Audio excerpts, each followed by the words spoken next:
ReZero, side story, Rem and Subaru meet. Feeling her chest tingle, the girl looked outside the window. The girl looked at the path in front of the gate that lead to the main road, visible from the mansion window, then looked back. Rem, Roswell Summer, it seems Nay Summer is coming back.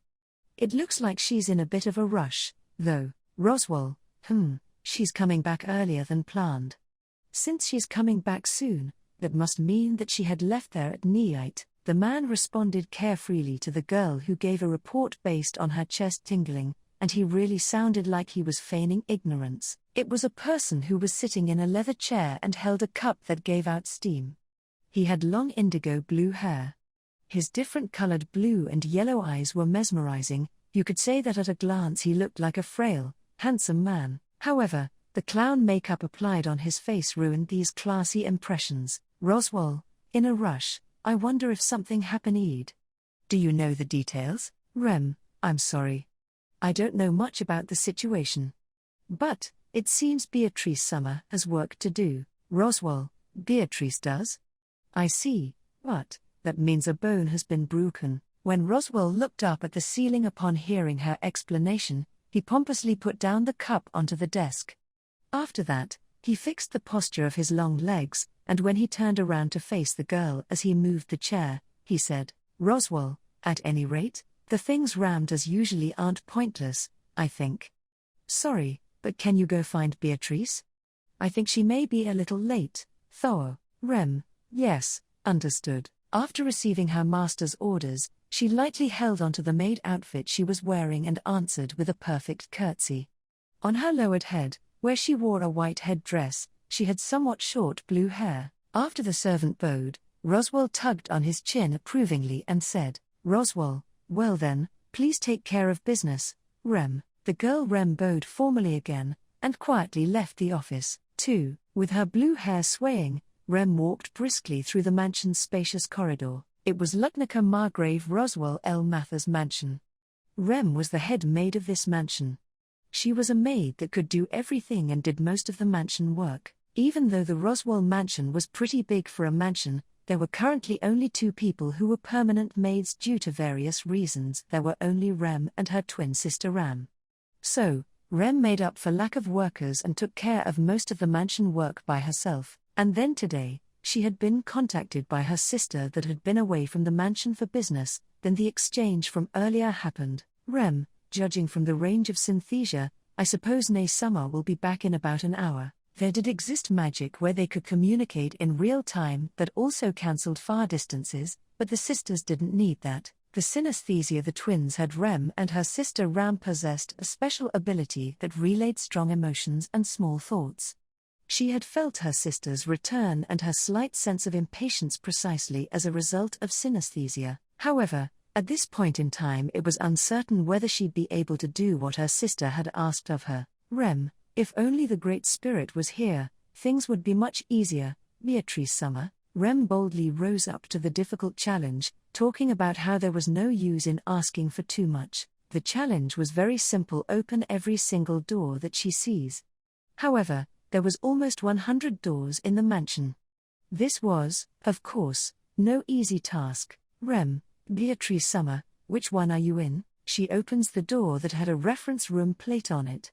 She was met with a bunch of books and a pile of a countless number of books. It was normal, since it was a reference room. Normally, there aren't any people who permanently stay in the reference room. Rem wasn't going to do that either. Rem, Beatrice Summer? Beatrice Summer? While calling out to her, Rem calmly opened doors one after another, though at an unusual pace. After doing that for 5 minutes, Beatrice, arg. You're so annoying, loud, and noisy, I can't stand it. A lone girl comes out of the next room with a loud but cute voice. It was a little girl that had her hair put into drills, and she wore a magnificent dress. Seeing this girl that had dollish looks appear, Rem straightened herself and bowed deeply. Beatrice, you've been so loud, and you just don't pipe down, I suppose. What in the world do you want from me at this time of night? Rem, I apologize, Beatrice Summer. But, thank goodness you're still awake. Beatrice, humph, even if I was sleeping, the noise would wake me up. You sure do have guts, little sister, the girl Beatrice arrogantly snorted at Rem, who bowed, with a book held to her chest. She was acting all high and mighty, but Rem didn't even care. Beatrice was someone of a noble position. The way she interacts with Rem, a maid, is something to be expected. Rem, by the way, Beatrice Summer, Roswell Summer needs you for something. I've been told that he really needs your help for it, Beatrice, for him to summon me through a maid. He's become quite an arrogant one, I suppose. It seems he's forgotten that there is no hierarchical relationship between me and him, I suppose. Rem, Beatrice, who seemed to not like this selfish way of going about things, was becoming grumpy since she had been summoned late at night. Beatrice, you should hurry up and show me the way before my mood changes, I suppose. Rem, yes, thank you. I'll show you the way. Beatrice broke the momentary silence, then expressed tolerance in a way that showed that she had gave in. Saved by her thoughtfulness, Rem started walking through the corridor as she guided Beatrice. Beatrice, I heard Ni-chan's instructions. He said to prepare a bath, a clean towel, and the guest room, I suppose. Rem, the guest room, you say? Beatrice, yes, it seems that foolish girl is bringing someone back, I suppose, murmured Beatrice in somewhat of a displeased manner while showing no emotion in her eyes. Rem thought about Beatrice's instructions in her mind without mentioning what she'd said. The guest room is always ready. All she has to do is prepare some sheets and let in some fresh air. Then heat up the bath, prepare a clean towel. She immediately realized that they were bringing in a wounded person. With that, she also understood why Beatrice was needed. Beatrice is a great healer that Rem could never compare to. She hears the earth dragon growl from afar, and had a feeling that the dragon carriage was very close. 3. The black-haired boy laying down on the bed was breathing profoundly in his sleep as though he was dead. Healing the boy and the boy that had been taken in at dawn took a lot of time. Outside the window, the sun was already setting westward in orange light. It wouldn't be long before night approaches. Emilia, now he should be relieved. Yeah, sitting on a chair next to the bed, breaking into a smile out of relief was a silver-haired girl. It was Emilia. Emilia was the one who took this boy back and asked for his injuries to be healed. Now that the commotion finally settled down for the time being, Rem threw a question at Emilia. Rem, Emilia Summer, now that things have settled down, I think it's about time for you to tell me what's the situation. Emilia, you're right. This boy's name is Subaru. I had a lot of trouble at the capital, but that's when he helped me out. I owe him my life, and a lot of other things. Rem, is that so? At her vague explanation, Rem shot a glance at the person next to her. She looked at her pink-haired twin sister who looked identical to her. Being looked at by her sister, the older sister Ram kept her stone face, shook her head, and said, Ram, even I don't know the situation in detail. It's something that happened while Emilia Summer and I were separated. Rem, separated? I thought you were with Emilia Summer to escort her. Ram, it was to encourage Emilia Summer to be independent and have a strong sense of responsibility. Rem, as expected of Nay Summer, I'm very impressed. She spoke in a bit of an insolent way, but Rem unconditionally accepts what Ram says. Seeing those sisters interact like that, Emilia burst out laughing. Emilia, you two really do get along really well. But, don't make me laugh too much. I want to let this boy get some good rest. Rem, this boy must be someone you met while being separated from Nay Summer. Emilia, nope, he's not. Subaru is my what? Emilia put her finger to her chin and started to worry with a serious expression on her face. It didn't seem like she was trying to put off Rem. She saw that she really was at a loss for an answer. If she wasn't trying to hide something, this must be someone whom she had too little information on in the first place, since she was having trouble explaining. Then perhaps this was a kind of a person that mustn't get close to Emilia. Rem. This person saved Emilia Summer's life. Roswell Summer acknowledged that fact, too. No matter how stupid he looks, he's our guest. You do understand what that means, right, Rem? But, Nay Summer, Rem, she calls her name once for a moment.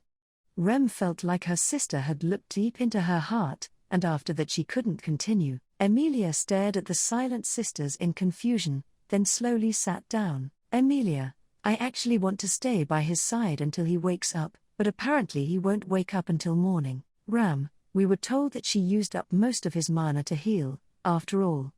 I was surprised that Beatrice Summer helped heal someone she didn't even know. Emilia, because of that, Puck will be Beatrice's for a day tomorrow. Also, Roswell is gone from the mansion for tonight, I think. Rem, he was called over suddenly, so he left the mansion before the afternoon. He plans on returning tomorrow night. Emilia, I see. Well, let's leave the room for now. Emilia, who seemed to be satisfied with the sisters' replies as she had a quick stretch, prompted them to leave the room. Then, lastly, Emilia ran her fingers through the bangs of the boy laying on the bed through Subaru's bangs. Emilia, I have so many things I want to talk about with Subaru when he wakes up. Rem felt like she was whispering, and it sounded like it had some sweet anticipation to it. When they left the room, they separated in the corridor for each of their plans. Emilia's duty to report the trouble in the capital to Roswell was one in particular. Emilia, he's gonna get mad at me. How do I explain this? Emilia dropped her shoulder, and was trudging towards her private room in the mansion. Rem watched her go, said goodbye to Ram who had work left to do, and went to the kitchen to prepare dinner. Before that, Rem confirmed that they were gone and snuck into the room where the boy was sleeping in. She silently closed the door with her back and walked up to the bed in the gloomy room that had the lights off. Rem, who held breath, only heard the sleeping boy's soft breathing. The boy's innocent sleeping face reflected in Rem's light blue eyes. She didn't know who this suspicious boy was, or what he was after. Emilia had explained that he was a lifesaver, but she just could not believe that he didn't have an ulterior motive. Emilia was beautiful, but she was so vulnerable that just watching her would make you uneasy, and there was no end to people with bad intentions going after her. Before problems arise, before peace is disturbed, maybe I should do something. Dangerous thoughts rise up in Rem's head, and she silently reached for the boy's neck. Then, Subaru, you're cute even when you're mad. Parallel worlds, fantasies. With a very sloven look on his face, the boy talked in his sleep like a slob while drooling. Just as Rem heard that, she didn't know what to do with her hand, and, Subaru, arg. Seeing the sleeping boy shriek after being flicked by her finger made her feel relieved. Rem, I don't think I'll ever get along well with this guest. Please leave as soon as possible. Only Rem's superficially polite murmur was left in the guest room before she exited it.